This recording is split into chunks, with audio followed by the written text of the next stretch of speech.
दोस्तों, अगर अचानक आपको यह खबर मिले कि ट्रंप का टैरिफ रद्द हो गया तो आप भी चौंक जाएंगे। लेकिन आप इसके लिए तैयार रहिए क्योंकि बहुत जल्द टैरिफ कैंसिल होने वाला है और भारत समेत दुनिया के कई देशों को टैरिफ के जिन्न से मुक्ति मिलने वाली है। यह हम नहीं, खुद अमेरिका के अदालत कह रहे हैं। दरअसल टैरिफ के चक्कर में पूरी दुनिया को परेशान करने वाले अमेरिकी राष्ट्रपति डोनाल्ड ट्रंप को उस वक्त बड़ा तगड़ा झटका लगा जब अमेरिकी कोर्ट ने ट्रंप टैरिफ को गैर कानूनी करार दे दिया और साफ साफ कह दिया कि यह फैसला तानाशाही है। यूएस कोर्ट के फैसले से ट्रंप इस कदर भड़क गए और बौखलाए कि कोर्ट के फैसले को ही पक्षपात पूर्ण बता दिया, जैसे भारत में राहुल गांधी करते हैं। इसलिए ट्रंप ने कोर्ट के फैसले के खिलाफ अब सुप्रीम कोर्ट का रुख किया है और चौंकाने वाला बयान भी दिया है। हालांकि अमेरिकी कोर्ट ने ट्रंप को एक आखिरी मौका दिया है, लेकिन ट्रंप टैरिफ पर अब संकट के घने बादल मंडराने लगे हैं और बहुत जल्द इस पर फाइनल फैसला होने की संभावना है। दूसरी ओर चीन से पीएम मोदी ट्रंप के खिलाफ एक बड़ा जाल बिछा रहे हैं जिसमें टैरिफ बाबा का फंसना तय है। नमस्कार, कैपिटल टीवी में आपका स्वागत है। मैं हूं आपके साथ नवेंदु शेखर झा। आज आपको बताएंगे कि टैरिफ पर मुंह की खाने के बाद क्या ट्रंप कोई सीख लेंगे और पीएम मोदी ने कैसे चीन से ट्रंप को तड़पाया है। वीडियो बहुत शानदार होगी, लास्ट तक जुड़े रहिएगा। डोनाल्ड ट्रंप को सबसे बड़ा झटका, यूएस कोर्ट ने राष्ट्रपति को जमकर लताड़ा। टैरिफ पर अक्टूबर में हो जाएगा फैसला। पीएम मोदी ने ट्रंप को बुरी तरह फंसाया। टैरिफ को लेकर US court of appeals for the federal circuit ने साफ कर दिया है कि ट्रंप ने अपनी इमरजेंसी पावर का गलत इस्तेमाल किया है। कोर्ट ने कहा है कि ट्रंप को दुनिया के हर देश पर मनचाहा टैरिफ लगाने का कोई भी कानूनी अधिकार नहीं है, क्योंकि राष्ट्रपति को टैरिफ लगाने का असीमित अधिकार नहीं दिया जा सकता है। अमेरिका की अर्थव्यवस्था को ध्यान में रखते हुए फिलहाल ट्रंप के फैसलों पर तुरंत रोक तो नहीं लगाई गई है, लेकिन उन्हें चेतावनी दे दी गई है और उन्हें वक्त भी दिया गया है। दोस्तों, टैरिफ की आड़ में दुनिया को धमका रहे ट्रंप के लिए एक बड़ा कानूनी झटका है। इससे पहले न्यूयॉर्क की फेडरल ट्रेड कोर्ट ने भी कुछ इसी तरह का फैसला सुनाया था, जिसे अब court of appeals for the federal circuit ने काफी हद तक बरकरार रखा है। जजों ने 7-4 के फैसले से यह बताया है कि यह फैसला गैर कानूनी है और कहा है कि लगता है कि कांग्रेस का इरादा राष्ट्रपति को टैरिफ लगाने का असीमित अधिकार देना था। फिलहाल कोर्ट ने टैरिफ को तुरंत रद्द नहीं करने का फैसला लिया है और ट्रंप प्रशासन को इस मामले में सुप्रीम कोर्ट जाने का वक्त दिया है और अक्टूबर तक ट्रंप इस फैसले को चुनौती दे सकते हैं। यानी अक्टूबर में इस पर फाइनल फैसला आ सकता है और ट्रंप को मुंह की खानी पड़ सकती है। फिलहाल तो ट्रंप को राहत मिल गई, लेकिन कोर्ट का जो अंदाज है, कोर्ट का जो रुख है, कोर्ट के जो बयान है, वो बताता है कि ट्रंप टैरिफ संकट में बुरी तरह से फंस गया है और आने वाले समय में उस पर संकट के घने बादल मंडरा रहे हैं। यूएस कोर्ट के फैसले से डोनाल्ड ट्रंप नाराज। अमेरिकी राष्ट्रपति डोनाल्ड ट्रंप ने कोर्ट के फैसले पर नाराजगी जताई और कहा कि अगर इस फैसले को लागू होने दिया गया तो यह सचमुच संयुक्त राज्य अमेरिका को बर्बाद कर देगा। इस मामले को लेकर व्हाइट हाउस के प्रवक्ता कुश देसाई ने कहा कि ट्रंप ने कानून के मुताबिक ही काम किया और इस मामले में आखिरकार हमारी जीत होगी। यानी ट्रंप प्रशासन अब फैसले को सुप्रीम कोर्ट में चुनौती देने जा रहा है। वहीं अमेरिकी कानूनी जानकारों का मानना है कि इस फैसले से नुकसान से तो बचा जा सकता है, लेकिन भविष्य में इसका संकट बहुत गहरा हो सकता है। इसका असर अमेरिका के खिलाफ होगा, जिसकी झलक दिखने लगी है, क्योंकि दुनिया टैरिफ के खिलाफ एकजुट होने लगी है अमेरिका के विरोध में और ब्रिक्स इसका सबसे बड़ा उदाहरण है। हालांकि कोर्ट ने अमेरिकी व्यापार के हित में यह फैसला सुनाया है। अब अगर सुप्रीम कोर्ट में भी यह फैसला बरकरार रहता है तो यह ट्रंप सरकार के लिए एक बड़ी चेतावनी की तरह होगा, जिसमें यह साफ हो जाएगा कि ट्रंप अपनी मर्जी से कुछ भी नहीं कर सकते।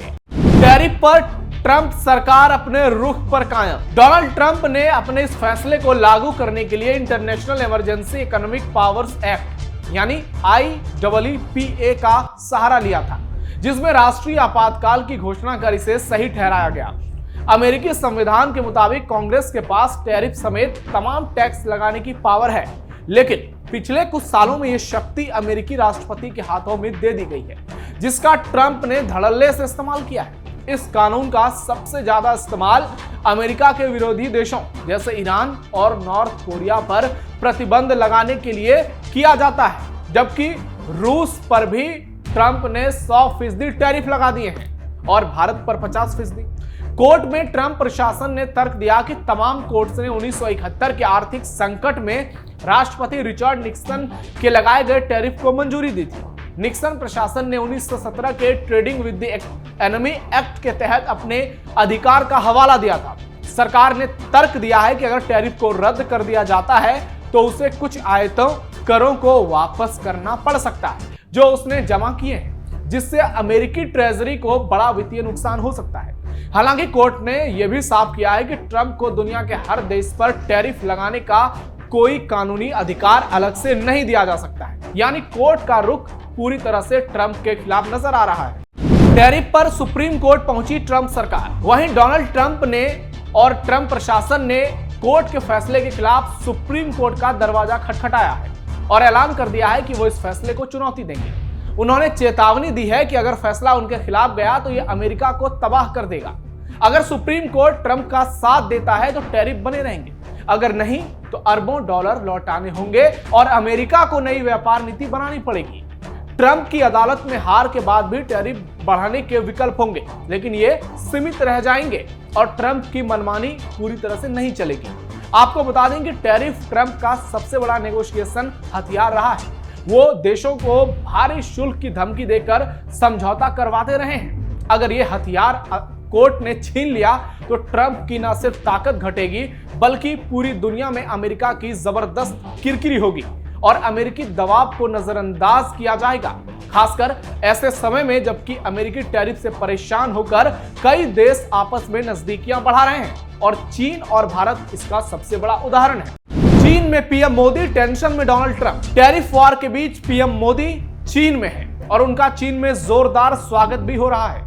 चीनी राष्ट्रपति और पीएम मोदी की मुलाकात ऐसे वक्त पर हो रही है जब अमेरिका के राष्ट्रपति डोनाल्ड ट्रंप की टैरिफ पॉलिटिक्स ने वैश्विक बाजार में नई उथल पुथल मचा दी है। इस मुलाकात ने साफ कर दिया है कि भारत अब अमेरिका पर पूरी तरह निर्भर नहीं रहना चाहता और अपनी एशियाई साझेदारों को और मजबूत करने के लिए तैयार है। भारत का यह कदम केवल कूटनीति नहीं बल्कि एक रणनीतिक संदेश भी है। नई दिल्ली अब दुनिया को दिखा रही है कि वो मल्टीपोलर व्यवस्था का नेतृत्व करने की क्षमता रखता है। ट्रंप के टैरिफ वार का असर भारत और चीन दोनों पर दिख रहा है। अमेरिकी बाजार में व्यापार मुश्किल होते ही भारत ने विकल्प तलाशने शुरू कर दिए हैं। यही वजह है कि मोदी शी जिनपिंग के मुलाकात के एजेंडे में क्षेत्रीय सहयोग, नए व्यापारिक रास्ते और साझेदारी सबसे अहम है। पीएम मोदी 7 साल बाद चीन गए हैं और ये उनका छठा चीन दौरा है। दिलचस्प बात यह रही कि एससीओ सम्मेलन शुरू होने से पहले 24 घंटे पहले ही उनका आगमन चीन में हो गया। इससे उन्हें राष्ट्रपति शी और दूसरे नेताओं से द्विपक्षीय बैठकों का पर्याप्त समय मिला। मोदी शी मुलाकात को वैश्विक विशेषज्ञ अमेरिका के लिए एक चुनौती मान रहे हैं। भारत ये दिखाना चाहता है कि ट्रंप की टैरिफ पॉलिसी चाहे जितना दबाव बनाए, नई दिल्ली के पास एशियाई सहयोगों के साथ वैकल्पिक रास्ते मौजूद हैं। सीमा विवाद, व्यापार दबाव और वैश्विक शक्ति समीकरणों के बीच ये मुलाकात भारत का स्ट्रेटेजिक बैलेंस मजबूत करने वाली है। अब सवाल यही है कि क्या ये मुलाकात अमेरिका को भी अपने रुख पर पूर्ण विचार करने को मजबूत करेगी? तो सियासी एक्सपर्ट इसे हाँ में मानते हैं। और रूसी राष्ट्रपति के साथ मोदी की मुलाकात, ट्रंप तो पूरी तरह से हिल गए हैं। पहले ही ब्रिक्स ने ट्रंप का तेल निकाला हुआ है। अब क्या होगा जब पूरी दुनिया डॉलर को छोड़कर धीरे धीरे रुपए और रूबल और येन जैसी करेंसी में व्यापार करने के लिए आगे बढ़ेगी? और पीएम मोदी की यह रणनीति ट्रंप के खिलाफ जाती हुई दिख रही है। जिस तरह से उन्होंने वैश्विक मंच पर एक ताकत के तौर पर अमेरिका के खिलाफ देशों को एकजुट किया है, उससे पीएम मोदी के जाल में डोनाल्ड ट्रंप बुरी तरह फंस गए हैं और इससे उनका बाहर निकलना बहुत मुश्किल है। फिलहाल टैरिफ को लेकर ट्रंप कितना भी क्यों ना गरजे, लेकिन आने वाले समय में उन्हें फैसला बदलना पड़ेगा, चाहे अमेरिकी कोर्ट की दखलंदाजी हो या फिर भारत का दबाव हो या फिर चीन रूस ब्रिक्स देशों का दबाव हो या फिर दुनिया की बदलती जियोपॉलिटिकल सिचुएशन। तो आपकी क्या राय है इस खबर पर? कमेंट बॉक्स में अपना फीडबैक जरूर दीजिए। ऐसी और भी दिलचस्प खबरों के लिए आप जुड़े रहिए कैपिटल टीवी के साथ। धन्यवाद।